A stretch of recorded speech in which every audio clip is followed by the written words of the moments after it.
For everyone wondering if James Gunn was going to hurt us again this week, he kind of did, but in the most minimalistic way possible. Another great episode of Creature Commandos. Let's talk about it.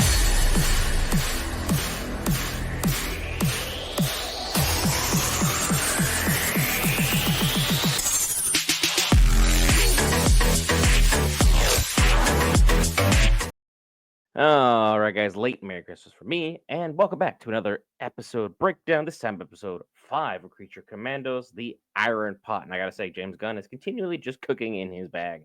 This man can do no wrong as far as writing is concerned for this animated series, and we just love to see it over here at Geek Variants. As far as the writing was concerned, we got a couple characters who did unfortunately pass in this episode, but again, I'm not really going to say one of them is gone more so than the other. As this episode progressed, we had a lot of weird revelations and a lot of cool things really come out to play. This episode was more of a focus on Frankenstein than anything. And Frankenstein has been a character who, let's just say, a couple screws loose or he's a light bulb in the ocean. He's basically useless as far as most things are concerned. The only thing he seems actually apt for, or at least inclined for in some circumstance, is for fighting. As far as loving, understanding, critical thinking, being a good human being, even being a good monster, not really so much in terms of that. He's really good at trying, but as far as we learned about him, we kind of see a little bit more of the flashback post the situation he had with the once good doctor and the bride. The once good doctor, obviously, well, he took things into his own hands, and then he had a moment with the bride, we shall say, one that anyone who has any sense of identity creation or understanding of morals would think, you know what, this is definitely a no for me. We shouldn't be doing this. Anyone or anything would be like, nah, this terrible idea. Shouldn't do it. Well, that's why the doctor did it, and then Frankenstein went ahead and rearranged him in a lovely fashion. He looked like a terrible ornament up on that chair rack in no uncertain terms.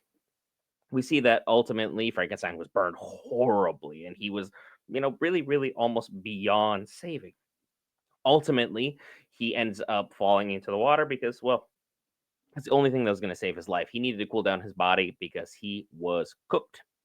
And as he continues to go down the river, he hits rocks, he hits tree branches, he's just going down the stream.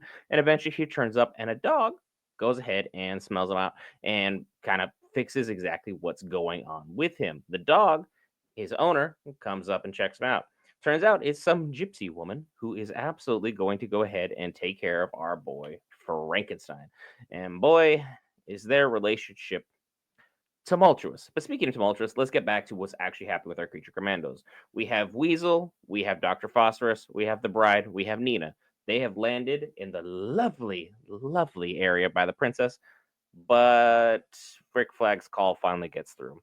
On the second, third, fourth, fifth, who knows how many times, he's continuously called the capital, be like, hey, things are happening. You need to get out of there. You need to go ahead and make sure things are taken care of. And I look at this as a grand oversight from Amanda Waller.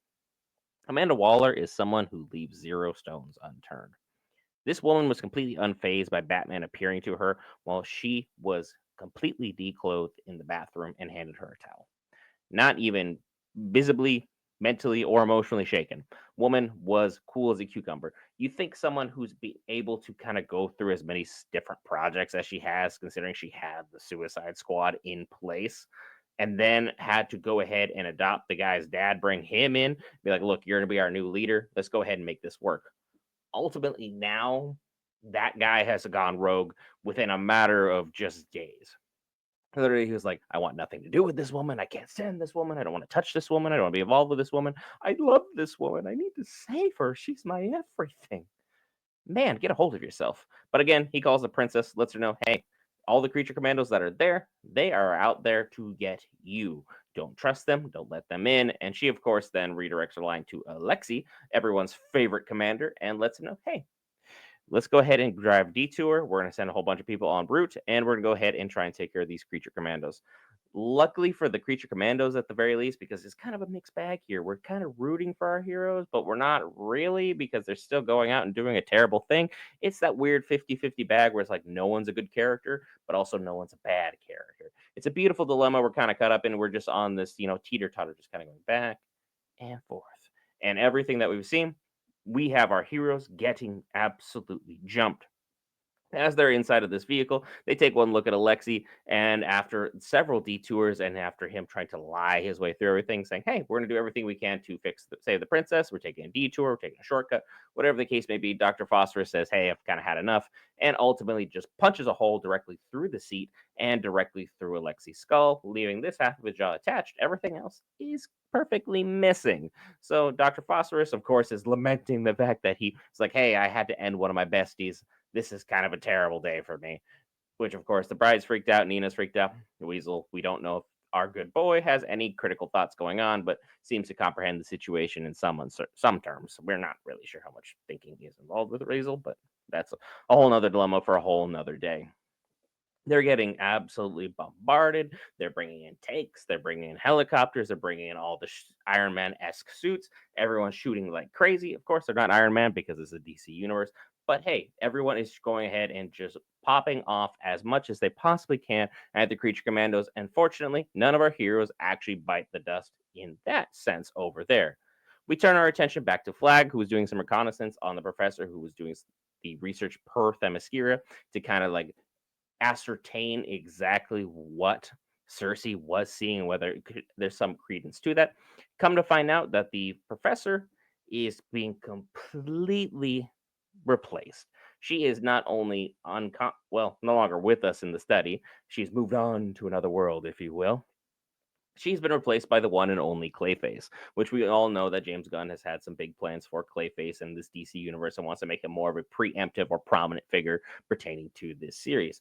Clayface is, of course, just an absolute gamer, a dork, and just acting out all kinds of ways, not even holding the role that he's supposed to be playing properly.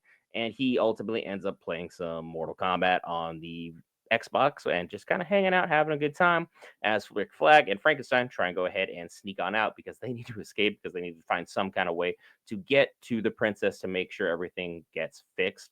Only for Clayface to sneak up on both of them, use his power of goo or whatever you want to call it. He's basically just a messed up version of Flubber. When goes ahead, yanks both of them, ends up in an epic fight. Rick Flag gets the absolute snot beaten out of him. In no uncertain terms, he's barely breathing by the end of the fight. He's laying there unconscious, and Frankenstein's the only one fighting Clayface. And eventually, Frankenstein punches his hand directly through an electrical box, grabs the electrical circuit, and goes ahead and then ensures that the grabs the electrical cords. So Clayface gets electrocuted. As we all know, Frankenstein can go ahead and take it. Clayface, on the other hand, as he's more of a goo or more of a liquid, well, let's just say electricity doesn't really play nicely with most liquids. So he goes ahead and gets fried. And then we have Rick Flag laying in the arms of Frankenstein, who, of course, takes the moment to ask, "Hey, you may be dying, but has the bride ever asked about me? Has she ever talked about me at all?" Man, you are delusional beyond belief. And we finish up his backstory by finding out that eventually, after the old woman was able to raise him, heal him up, make sure he was better, she confessed that he made her happier than anyone in the world ever has, that they belong hanging out together, that there's got this little bit family, and that she couldn't bear it at the thought of being alone again. He takes an iron pot, which is the name of the episode, and cans her. He just 1, 2, 3. We have a winner, Frankenstein. And then he goes ahead and kidnaps the dog happily, just with a little whistle, and off they go to live happily ever after, taking us presumptively to where we're at currently.